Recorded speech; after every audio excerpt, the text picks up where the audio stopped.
Halo pemirsa, apa kabar Anda hari ini? Senang sekali saya Raden Madlias dapat kembali menemani Anda dalam sebuah program talkshow inspiratif. Ini dia Bincang Sehati.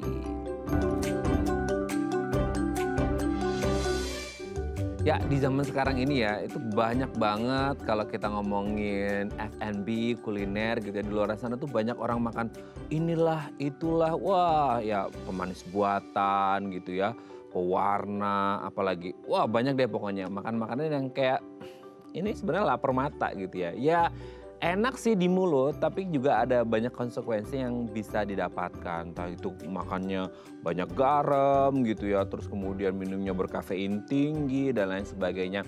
Plus ditambah kurang banget mengonsumsi air putih, air bening ya seperti itu.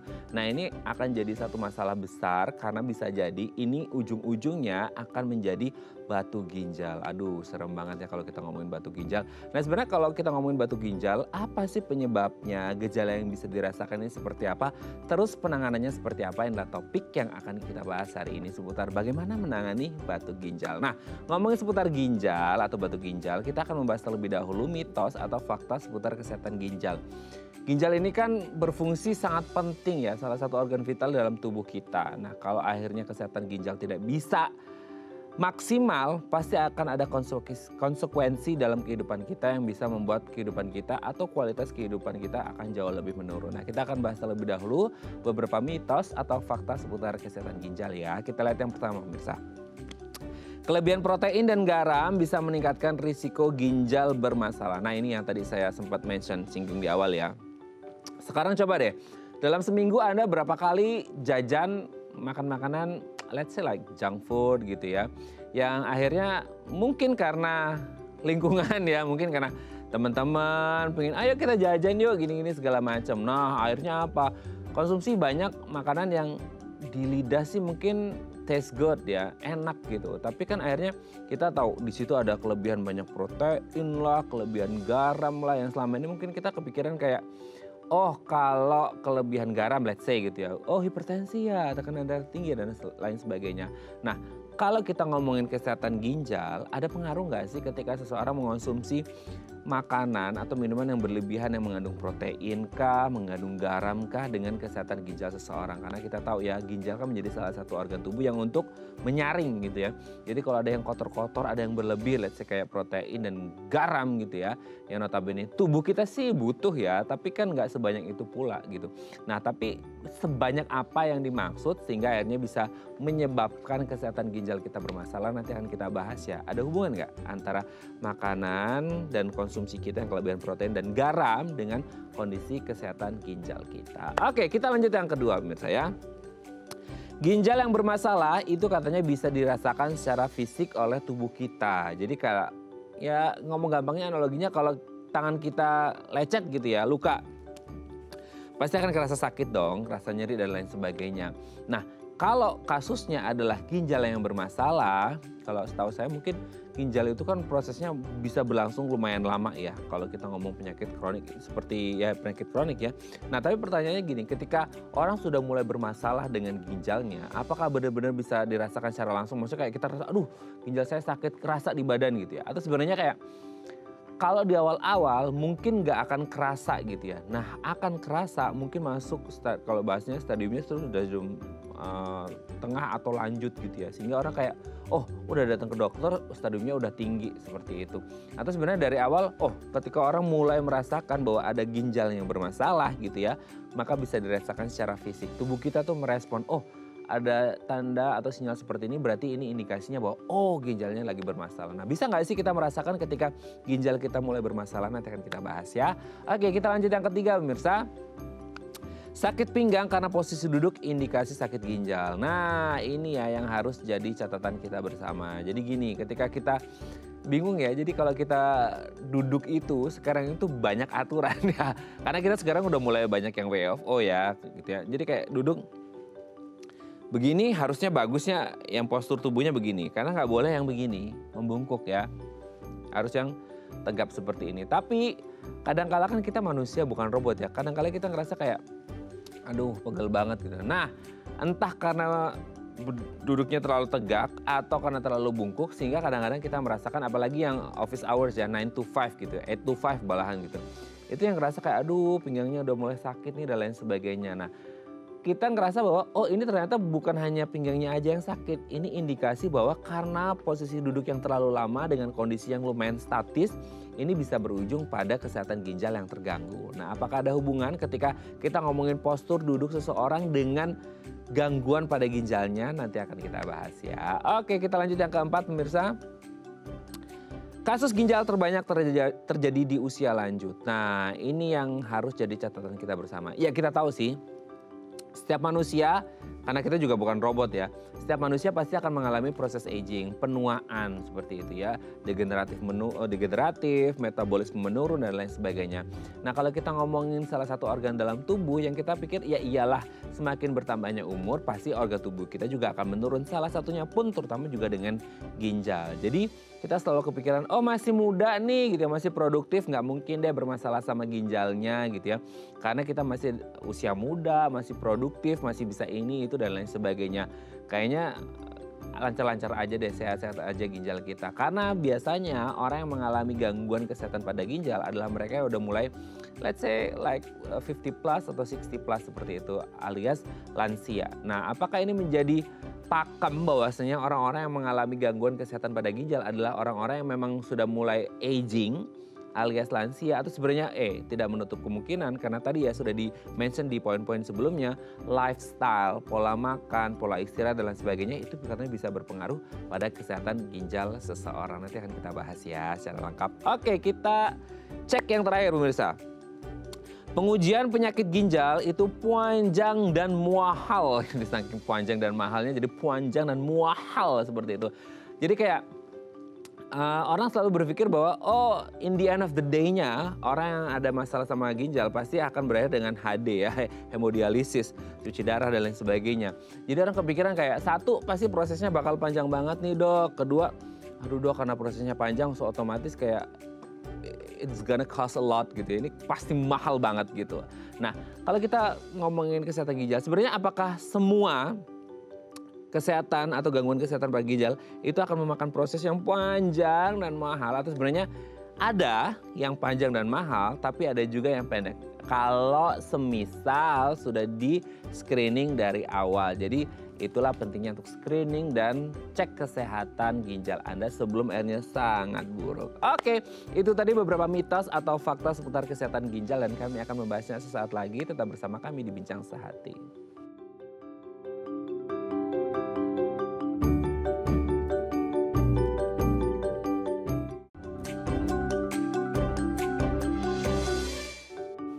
Baik, karena masih bersama kami di Bincang Sehati. Tadi di segmen sebelumnya kita sudah membahas ya, ada beberapa mitos atau fakta seputar kesehatan ginjal. Nah, untuk mengonfirmasinya ini beneran fakta atau cuma mitos belaka, telah hadir bersama kami di studio Bincang Sehati ada Dr. Jason Liarto SPU, dokter spesialis urologi dari Rumah Sakit IMC Cikarang. Selamat pagi, Dr. Selamat pagi Mas Raden, sehat-sehat. Sehat ya.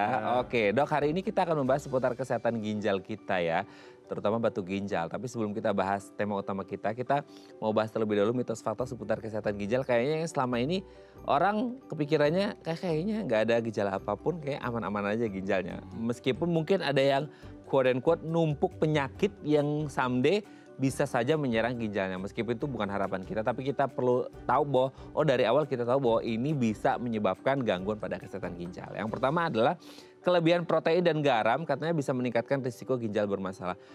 But sorry to say-nya itu sekarang banyak banget, terutama yang usia-usia produktif justru, yang mengonsumsi makanan-makanan yang itu tinggi protein, tinggi garam dan lain sebagainya. Kepikiran kan ya kan tubuh butuh itu gitu. Tapi kalau konteksnya kelebihan dengan beberapa kandungan makanan itu, ada nggak sih efeknya ke kesehatan ginjal kita, dok? Oke, jadi untuk poin yang pertama ini menurut saya ini lebih ke mitos. Mitos? Bukan, maksud saya lebih ke fakta. Oh, fakta, oke. Daripada ke mitos. Karena tadi bahasa Mas Raden adalah kelebihan. Kelebihan? Jadi secara garis besar segala sesuatu yang berlebihan yang kita konsumsi akan menimbulkan efek negatif.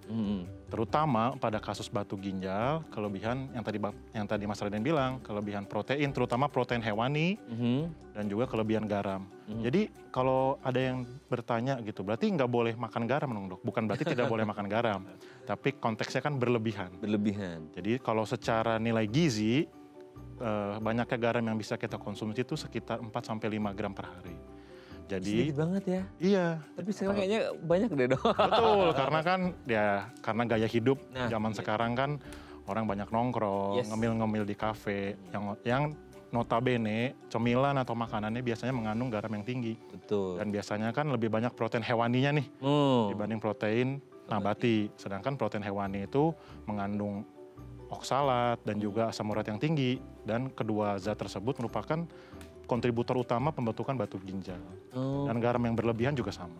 Sama ya. Tapi sebenarnya the worst skenario kalau ngomongin kelebihan protein dan garam selain batu ginjal, maksudnya itu bisa benar-benar ngerusak ginjal kita banget ya. Maksudnya efeknya itu apa sih, bikin fungsi ginjalnya nggak berfungsi, menurun atau gimana? Oke, jadi seperti yang tadi saya bilang, kalau untuk protein dan garam, kontributor pertama kan pembentukan batu ginjal. Tapi dengan metabolisme protein, kan guna ginjal itu adalah menyaring betul. Sisa-sisa metabolisme dari apa yang kita makan, apa yang kita minum, semuanya kan dipilah-pilih nih sama ginjal. Ginjal ya. Zat racunnya nanti dibuang melalui urin. Nah, kalau misalnya yang kita makan banyak protein hewani itu merupakan zat yang untuk di metabolisme dan disaring oleh ginjal itu berat. Nah, jadi otomatis akan memberatkan kerja ginjal. Oke. Nah, jadi walaupun tidak jadi batu, otomatis di lain pihak pun sudah memberatkan fungsi ginjal. Kalau fungsi ginjal kita berat terus nih setiap harinya, nanti pada saat hari tua mungkin ada penurunan fungsi ginjal atau hal-hal yang tidak kita inginkan. Oh, oke. Jadi selain konsekuensi ada penyakit, bahwasanya ketika kita makan kayak tadi protein yang tinggi, garam dan lain sebagainya, membuat kinerja ginjal yang bertugas untuk jadi tukang sortirnya gitu ya dok ya, itu jadi lumayan berat. Jadi kalau kita nggak mau memberatkan pekerjaan si ginjal, makanlah yang sehat-sehat dan secukupnya. Nah itu poinnya ya dok ya. Oke, kita lanjut yang kedua ya dok ya. Ginjal yang bermasalah bisa dirasakan secara fisik. Nah kalau selama ini kan kayak kita ngerasa pipis biasanya air urin gitu ya. Oh air urinnya udah mulai keruh nih, kuning dan lain sebagainya. Tapi mungkin karena kurang minum aja, coba nanti diminumin air putih bisa bening lagi. Tapi itu kan dari air urin. Tapi kalau secara fisik kayak di badan kerasa apa gitu, bisa kerasa nggak sih ketika ginjal kita udah mulai bermasalah? Oke, kalau untuk poin kedua ini fakta. Jadi memang kelainan ginjal bisa dirasakan oleh tubuh kita. Jadi kalau bahasanya kelainan ginjal sepertinya masih cukup luas ya, Mas Raden. Karena kan kelainan ginjal bisa gagal ginjal, bisa ginjalnya infeksi, bisa ada batu. Dan tiap-tiap kondisi ginjal ini otomatis akan menimbulkan gejala atau keluhan yang berbeda-beda pada tubuh pasien. Misalnya kalau ada batu ginjal, otomatis yang paling sering ditemui adalah nyeri.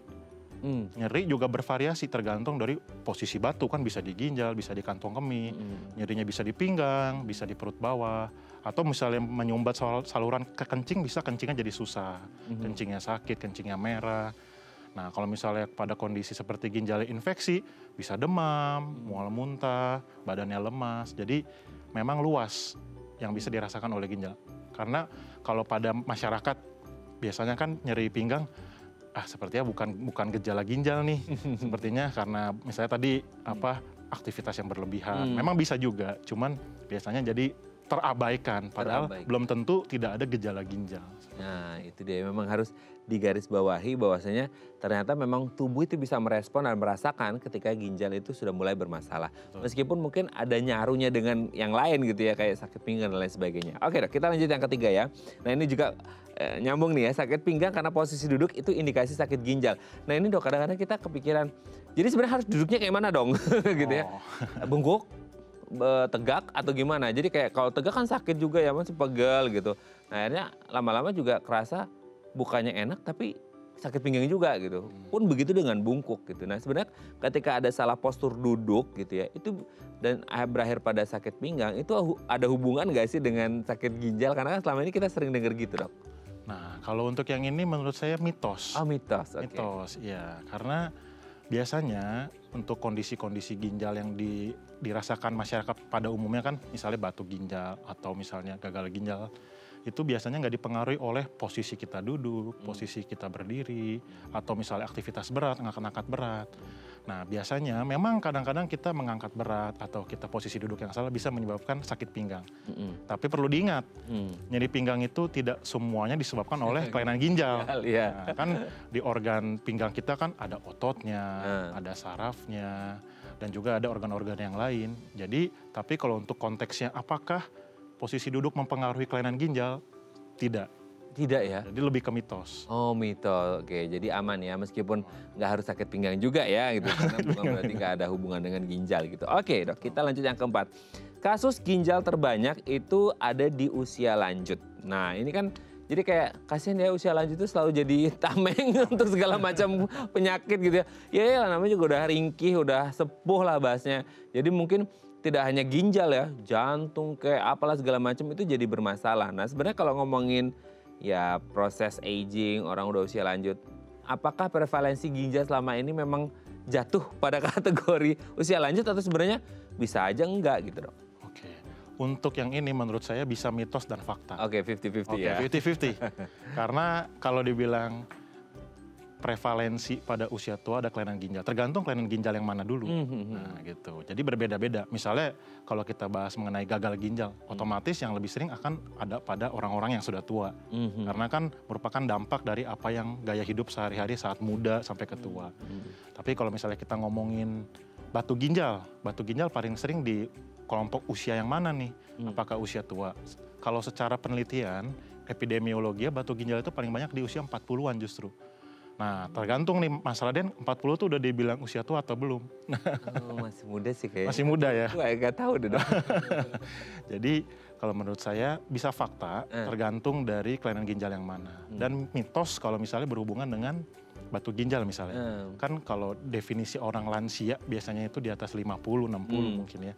Sedangkan prevalensi batu ginjal aja sekitar umur 40-an. Nah, tapi bukan berarti kalau ada orang yang masih umur 20, saya mah aman dari batu ginjal. Enggak juga. Karena kan kelompok umurnya 40, saya masih panjang katanya kan gitu. Iya. Tapi bukan berarti hal yang demikian berlaku juga. Sedangkan kan batu ginjal atau kelainan ginjal dipengaruhi oleh gaya hidup. Yes. Nah jadi kalau dari muda nggak menjaga gaya hidup, ya nggak perlu menunggu 40 tahun, bisa muncul nih kelainan-kelainan ginjal pada usia muda juga. Coba yang ditunggu itu hal-hal yang baik ya, jangan Betul. batu ginjal juga gitu ya dok ya. Investasi kesehatan dari masa muda Sejak ya, dok, dini, ya. betul. Oke dok, kita lihat yang terakhir. Pengujian penyakit ginjal itu, nah ini panjang dan mahal. Karena orang kepikiran kayak sempat nih berapa kali kemarin juga ngeliatin di media sosial. Ada seorang istri yang sharing video suaminya, ini adalah cuci darah ke 838 kali. Itu kayak kita, itu panjang dan pasti mahal banget. Nah sebenarnya kalau kita ngomong, mungkin beda-beda ya, maksudnya jenis sakit ginjalnya apa yang akhirnya membuat proses itu bisa jadi panjang, pendek, dan mahal atau tidak gitu dok? Ya, jadi kalau untuk yang ini menurut saya bisa mitos dan fakta juga. Jadi untuk mitos, tidak semua kelainan ginjal itu memerlukan pemeriksaan dan penanganan yang panjang, bertele-tele dan juga mahal. Kan untuk screening awal tidak seharusnya merupakan sesuatu yang panjang dan mahal. Misalnya ada pasien dengan yang tadi sudah kita bahas nih, sakit pinggang misalnya. Kan bukan berarti sakit pinggang akan berujung langsung harus dicuci darah sampai berapa kali seperti itu. Kan untuk screening awal biasanya hanya dilakukan pemeriksaan lab misalnya atau pemeriksaan misalnya di ronsen atau apa. Biasanya untuk screening awal sih tidak terlalu panjang dan mungkin biayanya nggak terlalu mahal. Tapi misalnya pada kasus-kasus pasien yang ketika datang berobat fungsi ginjalnya misalnya sudah minimal, sudah 0 sehingga mengharuskan pasien tersebut dicuci darah secara berulang kali. Nah untuk kasus-kasus seperti ini mungkin lebih ke fakta. Karena ginjalnya sudah tidak bisa mengkompensasi yang tadi saya bilang fungsi ginjal mencuci darah kita. Ibaratnya alat pencucian darah di badan kita ini udah nggak ada nih, udah nggak fungsi. Yang tadi seperti Mas Raden bilang, jadi ada pasien yang memang harus mencuci darah berapa kali, berapa ratus. Mungkin untuk kasus yang seperti ini memang membutuhkan waktu yang panjang dan memang mungkin akan memakan biaya yang lumayan besar juga. Jadi tergantung dari kondisi masing-masing kondisi yang dialami. Tergantung kasusnya ya, case by case gitu ya dok ya. Oke, thank you Dr. Jason sudah terjawab mitos faktanya. Nanti kita lanjut lagi ngomongin batu ginjal ya. Oke pemirsa, kalau Anda punya pertanyaan seputar tema kita hari ini boleh tanya-tanya di 021 290 3244 atau DM Instagram kami di @theifamily. Kami akan kembali saat lagi.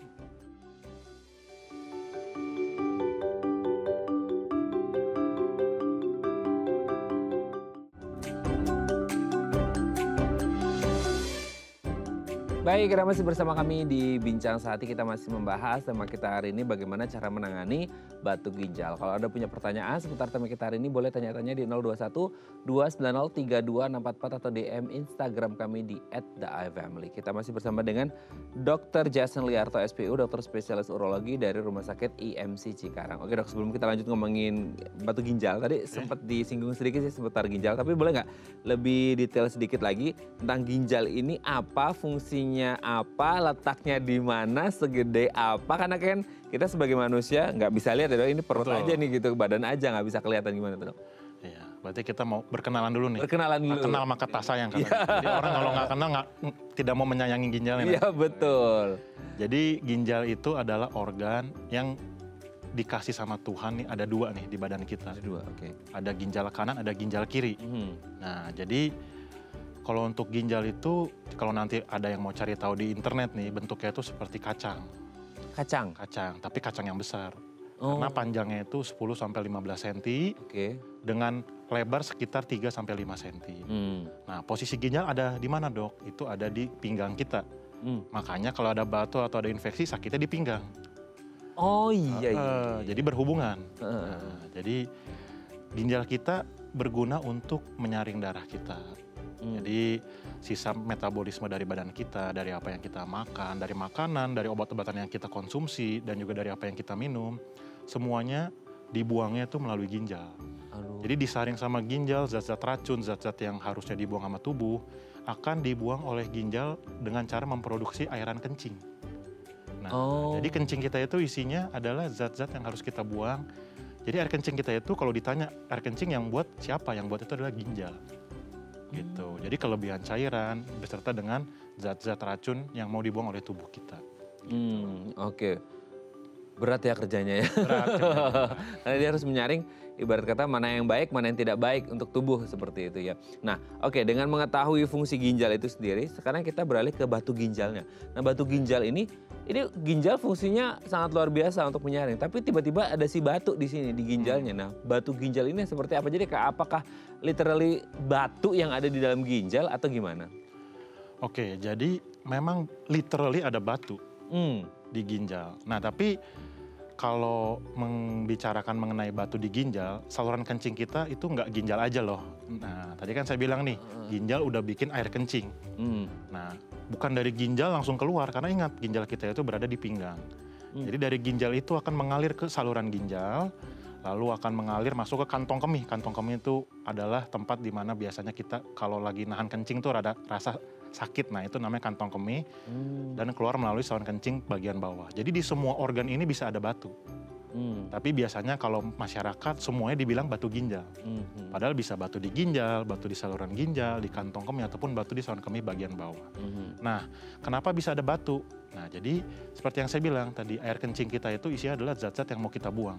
Betul. Dari zat-zat itu ada sisa-sisa metabolisme, ada mineral, dan lain-lain. Nah, jadi kan orang bilang nih, kalau jarang minum bisa jadi batu ginjal. Nah, kenapa seperti itu? Karena kalau kita kurang minum, otomatis cairan yang dipakai sama ginjal untuk membuat air kencing akan berkurang. Jadi kalau lebih gampang dipahami mungkin lebih pekat lah. Oh iya betul. Jadi coba dibayangkan. Ya, jadi dibayangkan seperti air laut. Nah, air laut kan juga isi ada garam. Garam itu kan mineral juga. Kalau air laut kita jemur, airnya kurang, otomatis akan mengkristal garam-garamnya. Betul. Sama seperti air urin kita. Jadi batu ginjal itu awalnya adalah kristal-kristal, mineral-mineral yang mau dibuang sama tubuh. Tapi karena mungkin kurang minum atau mungkin zat-zat yang kita makan nih menyebabkan mineral dan juga kristal-kristal dalam air kencing kita jadi banyak, lama-kelamaan dia akan mengendap-mengendap, lama-lama menjadi batu. Begitu. Nah oke, satu dari proses kurangnya minum sebagai apa ya bahasanya itu jadi pelicinya gitu ya supaya nggak terlalu seret banget. Nah, tapi di luar itu kan kayak tadi dokter menyebutkan ini ada zat-zat. Nah, zat-zat yang seperti apa? Maksudnya ya mungkin selama ini kita konsumsi sehari-hari dan kita nggak ngeh bahwa itu bisa jadi berujung pada kristalisasi dan batu ginjal gitu dok. Betul.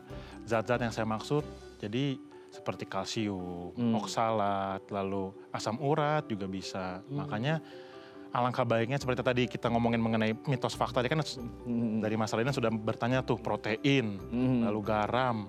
Nah protein misalnya, contoh kita ambil contoh protein hewani. Protein hewani itu yang tadi saya bilang mengandung banyak oksalat dan juga asam urat. Nah jadi kalau tadi Mas Raden bilang, iya kalau air putih kan zat pelicin ya. Nah jadi kalau kita minum air putih banyak, tapi yang kita makan juga misalnya banyak junk food, protein hewani terus, otomatis kan kristalnya juga banyak nih. Nah, jadi otomatis meningkatkan resiko terjadi batu ginjal juga. Berarti harus diimbangi ya, Dok? Diimbangi dengan gizi seimbang. Semakin banyak konsumsinya, semakin banyak air yang diminum gitu ya. Oke, nah yang jadi pertanyaan itu kadang-kadang gimana sih prosesnya dan berapa lama itu bisa jadi kristal gitu kan? Karena kayak ya mungkin sehari ini kita minumnya sedikit, tapi kan besok kita minumnya mungkin agak banyak. Bisa nggak dikompensasi seperti itu sehingga kayak proses kristalisasinya nggak jadi gitu, jadi nggak jadi batu gitu. Nah itu prosesnya berapa lama dan gimana prosesnya bisa jadi kristal gitu? Jadi kalau ditanya berapa lama, otomatis akan berbeda-beda dari masing-masing individu. Karena faktor pembentukan batu ginjal itu bukan hanya faktor eksternal yang tadi saya bilang, dari apa yang kita makan, gaya hidup dan segala macam. Sedangkan ada faktor internal juga, misalnya seperti genetik, faktor keturunan itu kan tidak bisa kita kontrol. Ya, betul. Jadi kalau ditanya berapa lama akan berbeda-beda, karena sebenarnya badan kita ini udah diciptakan tuh sebenarnya menghasilkan enzim-enzim pencegah terjadinya batu. Tapi banyaknya enzim ini berbeda-beda dari masing-masing orang. Jadi ada yang, dok saya udah hidup sehat, minum udah banyak nih dok, udah makan banyak serat, tapi kok jadi ada batu? Nah, jadi ada faktor yang lain nih. Belum tentu kalau kita sudah hidup sehat pun, belum tentu tidak terjadi juga. Tapi kan yang bisa kita kontrol harus kita kontrol dong. Betul, yang bisa kita kontrol. Oke dok, sebelum kita lanjut ini ada penelpon, kita sapa terlebih dahulu ya. Baik. Halo, selamat pagi, dengan siapa di mana? Pagi Kak Dika. Kak Raden, Mas Raden. Oh ini kayaknya sering nonton program kita jadi apalnya sama Dika juga ya. Ini Mbak Hana ya, Bu Hana ya? Iya. Iya, silakan Bu Hana di Jakarta. Dokter, selamat pagi. Selamat pagi. Ada 3 pertanyaan dokter ya, mungkin bisa dijawab singkat ya. Dok, yang pertama bagaimana orang dengan 1 ginjal bisa hidup dengan normal? Mungkin bisa diberikan tips-tips perawatannya seperti apa dokter? Terus yang kedua, ini ada titipan pertanyaan dari orang ya. Bagaimana bisa menjadi seorang donor dan resipen untuk donor ginjal gitu loh, transplantasi ginjal. Terus udah gitu yang ketiga, apa kelebihan CAPD dibandingkan dengan HD?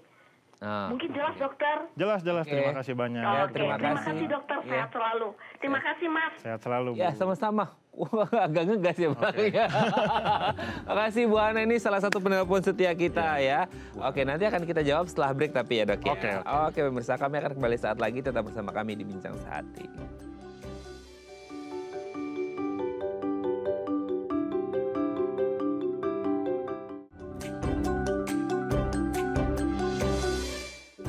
Baik, karena masih bersama kami di Bincang Sehati, kita masih membahas tema kita hari ini penanganan batu ginjal. Kalau Anda punya pertanyaan, boleh tanya-tanya di 0212903244 atau DM Instagram kami di @theifamily. Kita masih bersama dengan Dr. Jason Liarto SPU, dokter spesialis urologi dari Rumah Sakit IMC Cikarang. Oke dok, sebelum kita lanjut, kita jawab pertanyaan dari Bu Hana ya. Yang pertama adalah, bisakah manusia hidup dengan 1 ginjal? Karena mungkin kasus by kasus lah ya, case by case, ada karena apa ginjal satunya harus diangkat dan lain sebagainya. Gimana tuh dok? Oke, jadi terima kasih banyak untuk Ibu Hana pertanyaan yang sangat bagus sekali. Karena mungkin banyak juga ya dok, kasus-kasus ada juga public figure yang hidup dengan 1 ginjal juga. Jadi pikirnya kayak, oh ginjalnya 1 nggak boleh capek dan lain sebagainya. Gimana tuh? Jadi memang ada beberapa kondisi di mana mengharuskan kita hidup dengan 1 ginjal. Misalnya ginjal yang sebelahnya nih ada kena tumor, atau misalnya ginjal yang sebelah ini sudah terjadi infeksi parah, misalnya ada batu yang nggak tertangani fungsi jadi 0, yang mau nggak mau harus diangkat, otomatis dia harus hidup dengan 1 ginjal. Jadi secara penelitian dan teori sebenarnya manusia dengan 1 ginjal pun masih bisa, karena ginjal kita itu adalah organ yang kuat. Jadi kalau 1 hilang, dia bisa mengkompensasi kerja 2 ginjal jadi 1 ginjal ini. Gitu. Jadi kalau pertanyaannya apakah bisa manusia hidup dengan 1 ginjal? Bisa. Tapi otomatis harus lebih berhati-hati lagi. dengan cara menjaga ginjalnya jangan sampai terjadi sesuatu karena udah nggak ada cadangannya lagi nih, ibaratnya gitulah. Karena jadi hidupnya harus lebih sehat, harus lebih dijaga, jangan sampai ada kecelakaan yang merusak ginjal atau misalnya ada infeksi. Karena kalau ginjal dua-duanya sudah tidak berfungsi, ya itu akan jatuh ke kondisi di mana gagal ginjal. Kalau gagal ginjal, otomatis harus dilakukan pencucian darah. Semoga tetap sehat terus ya. Oke, kita lanjut yang kedua. Ini mungkin belum begitu umum dan lazim di Indonesia, tapi mungkin di luar negeri sudah banyak terkait menjadi pendonor dan resipien dari transplantasi ginjal. Ini juga tadi sempat kita bahas juga mengenai transplantasi ginjal, gimana tuh dok? Oke, tadi kan Ibu Hana bertanya mengenai bagaimana cara orang menjadi donor ya, atau resipien. Jadi yang mendonorkan dan juga resipien dari transplantasi ginjal. Jadi untuk transplantasi ginjal memang di Indonesia sudah ada, tapi memang belum banyak dilakukan. Jadi kalau pertanyaannya bagaimana cara orang menjadi donor dan juga resipien, otomatis namanya ada organ nih, ginjal yang mau dimasukkan ke badan pasien, otomatis akan banyak pemeriksaan yang harus dilakukan. Dari misalnya cek kompatibel atau ibaratnya organ si orang A ke orang B apakah cocok atau enggak. Harus dicek cocok ya? Karena namanya organ darah misalnya, contoh darah aja kan kita tahu darah aja ada golongan darah ada banyak. Betul. Golongan darah misalnya A, boleh nggak nih mentransfusi darah ke golongan darah B? Ini bagaimana organ? Nah organ juga pengetesannya ada banyak, cek kecocokannya juga ada banyak yang harus dilakukan sebelum bisa menjadi donor. Resipien juga sama seperti itu. Berarti harus klik terlebih dahulu, baru bisa lanjut gitu ya. Betul. Oke, itu yang kedua. Yang ketiga, kalau ngomongin penanganannya, treatmentnya antara hemodialisis sama CAPD, itu gimana tuh dok? Oke, pertanyaan yang bagus banget dari Bu Hana. Jadi mungkin tidak semua dari kita masyarakat tahu CAPD itu apa sih dok? Jadi CAPD itu sebenarnya secara teori mirip dengan pencucian darah. Tapi biasanya CAPD itu dilakukan pada daerah-daerah di mana masyarakat itu atau pasien-pasien yang mengharuskan dia di hemodialisa kesulitan akses. Untuk mendapatkan hemodialisa secara rutin. Jadi bisa alternatif ya bisa dilakukan CAPD. Jadi CAPD itu prinsipnya adalah akan pada pasiennya itu akan dipasang suatu selang khusus dan juga akan dilakukan pencucian darah secara pribadi. Jadi dianya sendiri menggunakan cairan khusus. Jadi untuk menggantikan hemodialisa. Nah, seperti itu. Jadi memang fasilitas HD di tempat tersebut ya hemodialisis aja gitu deh. Betul, karena dari hemodialisis ataupun CAPD ada plus minusnya. Jadi kalau ada yang bertanya, dok kenapa harus hemodialisa kalau gitu? CAPD aja semuanya kan gitu kan. Kan bisa sendiri di rumah.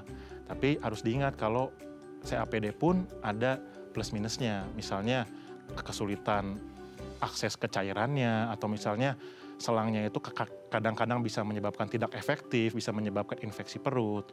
Jadi harus dipertimbangkan. Jadi memang biasanya lebih direkomendasikan untuk pasien atau masyarakat yang mengalami kesulitan akses hemodialisa. Seperti itu. Oke ya, semoga dia bisa menjawab pertanyaan Bu Hana ya, dan sehat selalu dan salam untuk keluarga di rumah. Terima kasih ya Bu Hana ya sudah nelfon kami ya. Oke dok, kita lanjut lagi ya.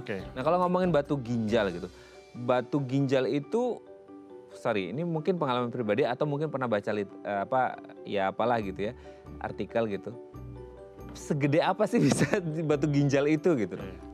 Batu ginjal besarnya bisa bervariasi. Bisa dari kecil sekali, misalnya bisa batu 2 mili, 3 mili bisa.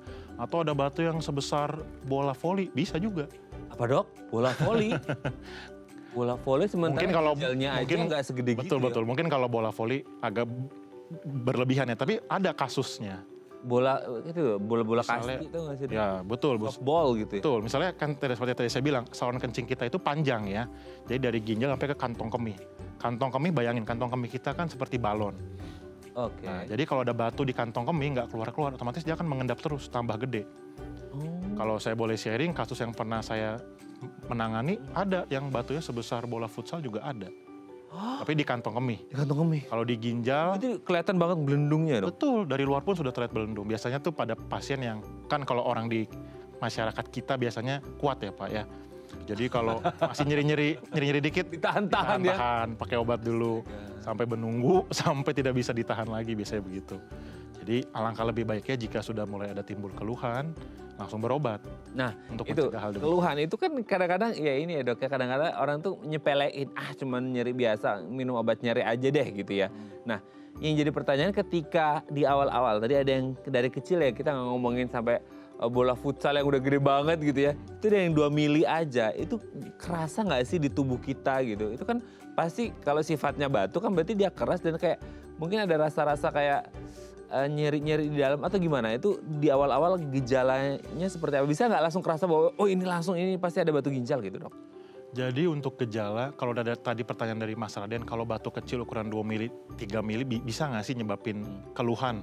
Kan cuma 2 mili dok, sebesar apa sih dok kan gitu.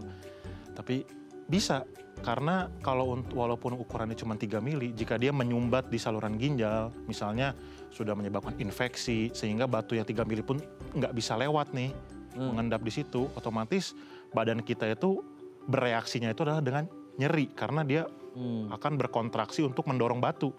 Sedangkan batunya nggak bisa keluar-keluar. Jadi nyerinya bisa hilang timbul terus-menerus. Boleh dikasih titik nggak sih dok, di mana nyerinya kerasa banget biasanya? Atau bisa beda-beda tiap orang atau di mana? Di pinggang? Oke, jadi kalau ditanya nyerinya di mana, berbeda-beda tergantung dari posisi batu. Kalau batunya di ginjal, bisa dirasakan dari ginjal kita Ini ya, sampai ke perut bawah pun bisa. sebelah kiri ya? Betul, bisa kanan kiri. Kan ingat, ginjal kita ada dua. Iya, benar-benar. Kanan sama kiri. Jadi biasanya di pinggang sampai ke perut bawah. Kalau misalnya batu di saluran ginjal, bisa juga di pinggang, bisa di perut bawah. Bahkan bisa menjalar sampai ke misalnya kantong kemaluan atau di bagian selangkangan pun bisa nyeri.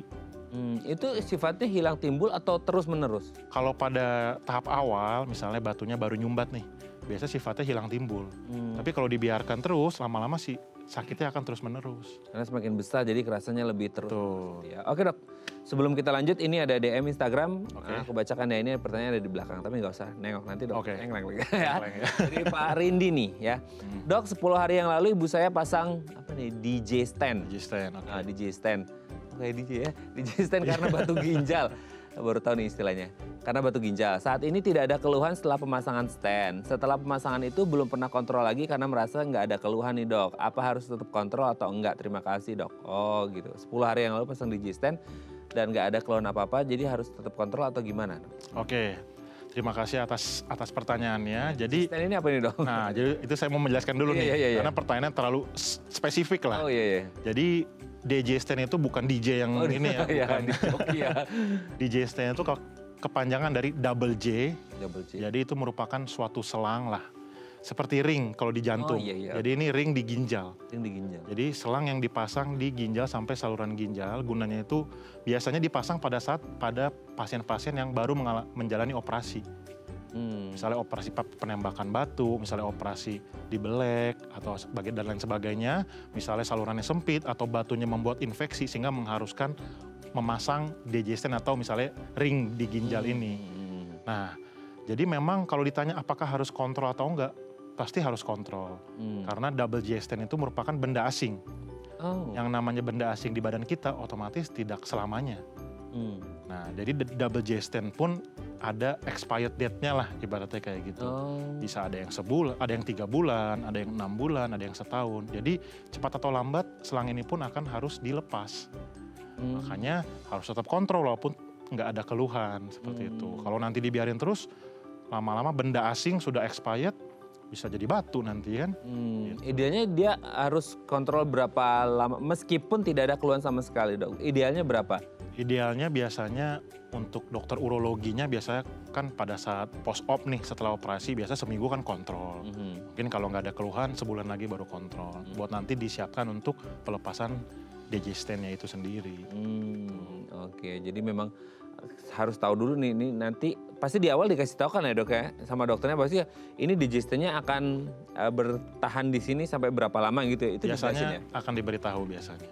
Oke, jadi mungkin diberitahu dan kalau ada keluhan apa, kontrol berapa lama sekali. Tapi mungkin ini karena kasusnya tidak ada keluhan, jadi kayak nggak perlu kontrol deh. Kayaknya fine-fine aja sampai akhir masa dicopotnya itu DJ stand gitu ya. Betul. Tapi tetap harus kontrol gitu ya. Oke, semoga ini bisa menjawab pertanyaan Pak Rindia dan semoga ibunya sehat terus ya. Oke dok, nanti kita lanjut lagi ya setelah break ngomongin penanganannya ini. Mepet banget waktunya dok ya. Oke, pemirsa kami akan kembali saat lagi. Tetap bersama kami di Bincang Sehati.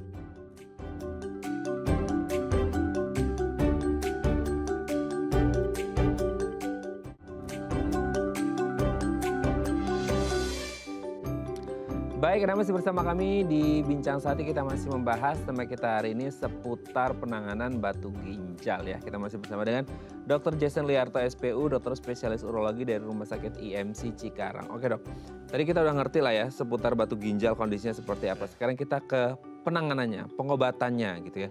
Selama ini tadi sempat dengar juga Dr. Jason menyebutkan tembak batu gitu. Serem ya nembak-nembakan ya? Iya, penembakan gitu kan. Oke, serem. Tadi akan mau nanya tapi karena masih fokus yang lain gitu.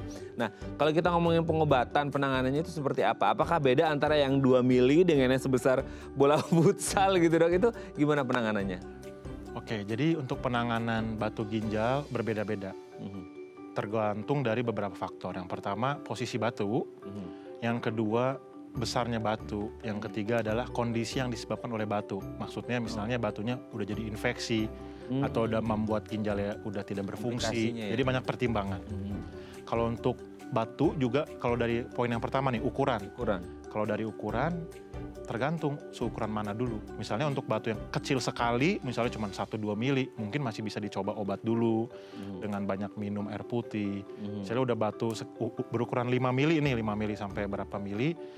Jadi untuk bagian urologi atau bagian bedah saluran kencing itu kita selalu mengkedepankan lah operasi minimal invasif namanya. Jadi minimal invasif itu adalah operasi tanpa sayatan. Atau seandainya butuh sayatan pun sayatannya minimal. Kan seperti Mas Ren tahu zaman sekarang sudah canggih ya. Jadi memang untuk zaman sekarang kita harus memprioritaskan minimal invasif surgery. Misalnya untuk batu-batu yang nggak terlalu besar bisa ditembak. Ditembak itu maksudnya menggunakan alat kamera seperti menggunakan endoskopi. Masuk ke saluran kemih sehingga sampai menemukan batu lalu bisa ditembak di dalam menggunakan laser atau menggunakan modalitas yang lainnya. Atau misalnya batunya besar sekali nih, jangan takut, untuk batu yang besar pun masih ada modalitas minimal invasif, misalnya percutaneous nephroitotomy atau hanya dibelah minimal saja untuk masuk alat ditembak di dalam juga. Jadi untuk pada pasien-pasien dengan batu ginjal jangan takut, aduh nanti kalau saya ke rumah sakit harus dibedah nih, takut.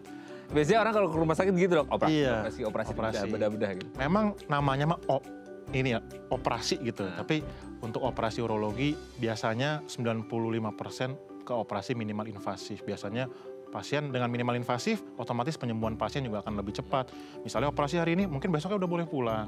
Atau mungkin untuk batu-batu yang kecil di dalam ginjal yang nggak menyebabkan infeksi, atau tidak menyebabkan penurunan fungsi ginjal, misalnya bisa dilakukan SWL. SWL itu jika ada yang belum tahu, itu ditembak dengan gelombang suara dari luar juga bisa. Jadi pasien hanya rawat jalan. Dia bisa luruh itu? Luruh, nanti keluarnya melalui kencing. Jadi datang ditembak, besokannya sorenya udah pulang, bisa jalan-jalan ke mall. Oke. Tapi kan ada mungkin dok, orang yang menangani ini dengan obat minum ya, seperti sirup, mungkin ada beberapa merek gitu ya. Itu kan ada yang mungkin melakukan seperti itu gitu ya, dengan mengonsumsi obat minum gitu, oral intake-nya. Nah, itu sebenarnya bisa dilakukan atau enggak? Atau bisa dengan memperhatikan size-nya, ukurannya dari batu itu sendiri atau gimana? Bisa luruh nggak sih dengan obat minum seperti itu? Oke, jadi kita kembali lagi ke tadi poin-poin yang udah saya bilang. Tergantung dari ukuran, letak dan juga komplikasi yang udah disebabkan. Kalau misalnya batunya kecil, tempatnya misalnya di ginjal dan tidak ada komplikasi, misalnya tidak terlalu nyeri, lalu tidak ada demam, tidak menyebabkan infeksi atau fungsi ginjal juga masih baik, bisa dilakukan penanganannya awalnya dengan cara menggunakan obat-obatan herbal. Tapi itu pun tidak bisa sembarangan. Karena kan obat herbal juga ada yang sudah dilakukan penelitiannya. Biasanya yang sudah bermerek dan sudah diawasi oleh BPOM, nah itu boleh. Karena memang itu sudah ada penelitiannya. Tapi kalau misalnya membuat ramuan sendiri di rumah, kan kalau di masyarakat kita banyak ya hal yang demikian. Iya. Dia dapat itu resepnya kayaknya dari Google kayaknya. Dari Google. Jadi untuk batu, terutama batu di bawah 4 mili, masih ada tempatnya dilakukan penanganan dengan obat-obatan untuk meluruhkan batu. Jadi tapi bukan berarti minum obat sembuh langsung dok, besoknya udah nggak nyeri, udah sembuh. Enggak, ingat batu itu keluar tetap melalui urin. Nah itu dia. Jadi tetap harus dipantau. Gitu. Karena bisa jadi malah sakit banget ya waktu mau keluarin urin ya. Iya, jadi yang tadi saya bilang di awal, batu itu sifatnya hilang timbul. Sudah tidak sakit bukan berarti sudah sembuh. Kalau udah nggak nyeri itu berarti dia bukan berarti udah luruh beneran ya? Mungkin Betul. dia berpindah tempat juga bisa nggak sih? Pindah tempat bisa. Karena yang saya bilang tadi, ginjal kita salurannya panjang. Bayangin dari pinggang keluarnya ke kemaluan, kan panjang tuh. Iya betul. Nah, di semua saluran itu bisa jadi batu. Nah, Oke. itu. Bisa jadi nggak sih dok, batunya itu munculnya lebih dari satu batu gitu? Bisa banget. Bisa banget. Karena yang saya bilang, jadi batu itu bisa berada di semua organ saluran kemih kita. Jadi banyak kasusnya, misalnya di ginjalnya aja bisa ada banyak batu, bisa. Karena kan pembentukan batu dan jenis batu berbeda-beda ya. Nah, apalagi misalnya udah jadi nih batu, udah turun batunya ke kantong kemih misalnya. Jadi lagi dia batu di ginjal, bisa. Tapi orang yang sudah ada pengobatan batu gitu ya, udah clear batunya luruh, bisa nggak someday dia mengalami lagi meskipun kita nggak doakan, tapi kan sebagai preventif karena mungkin pola hidup dan lain sebagainya. Malah bisa banget, karena orang dengan riwayat batu itu kemungkinan terjadinya batu dibanding orang lain yang belum pernah batu itu jauh lebih tinggi. Waduh. Jadi bukan berarti orang yang sudah misalnya ada batu nih, sudah dioperasi nih, beres, wah udah sehat, ya udah nggak bakal jadi batu lagi, enggak. Kan ingat batu itu faktornya ada banyak. Dari gaya hidup, apa yang kita makan minum. Kalau kita nggak jaga, nggak menutup kemungkinan berapa tahun lagi bisa jadi lagi. Oke, berarti nggak boleh jumawa ya? Tidak boleh juga. Udah operasi nih, udah selesai batunya udah di kick out semua, nggak boleh juga. Betul. Justru lebih beresiko, makanya harus menjaga pola hidup yang jauh lebih sehat. Oke, Dr. Jason, thank you ya sudah kasih penjelasan. Semoga ini menjadi tamparan buat kita semua untuk jauh lebih sehat pola hidupnya, makan, istirahat dan lain sebagainya supaya ya salah satunya ginjal kita tetap sehat. Thank you ya dok. Oke, Sehat terus, salam untuk banyak. keluarga di rumah dan teman-teman di Rumah Sakit IMC Cikarang. Selamat pagi. Selamat pagi. Oke pemirsa, itu tadi perbincangan kita dengan Dr. Jason. Semoga bermanfaat ya. Saya Raden Badlian Sumit. Sampai jumpa dan selamat kembali beraktivitas di hari Rabu yang indah ini. Ingat jaga kesehatan ginjal Anda, jangan sampai kena batu ginjal. Sampai jumpa.